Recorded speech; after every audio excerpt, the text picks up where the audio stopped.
হাদিস পড়ছিলাম, নবী করিম সাল্লাল্লাহু আলাইহি ওয়াসাল্লাম তিনি বলছেন যে লাম্মা কাদাল্লাহুল খালক, যখন আল্লাহ রাব্বুল আলামিন এই মহাবিশ্ব সৃষ্টি করেন তখন আল্লাহ রাব্বুল আলামিন কাতাবা কিতাবান, একটা কিতাব লিখেছেন। একটা কিতাব আছে আল্লাহর কাছে, কাতাবা কিতাবান ফাহুয়া ইনদাহু ফাওকাল আরশ, যেই কিতাবটা আল্লাহর নিজের কাছে আছে আরশের উপরে। সেখানে আল্লাহ পাক লিখে রেখেছেন, কি লিখেছেন? ইন্না রাহমাতি সাবাকাত গদাবি, প্রতিটা ক্ষেত্রেই আমার রহমত, আমার দয়া, আমার করুণা আমার গজবকে পরাজিত করেছে। মানে আল্লাহ রাব্বুল আলামিনের গজব এর উপরে আল্লাহ পাকের রহমত অবস্থান করছে। জীবনের কোনো ক্ষেত্রে হতাশ হওয়ার কোনো সুযোগ নাই।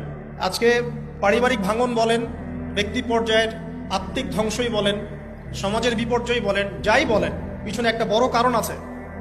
সেটা হলো আল্লাহ থেকে দূরে থাকা মানুষ, আল্লাহ থেকে হতাশ হয়ে যাওয়া।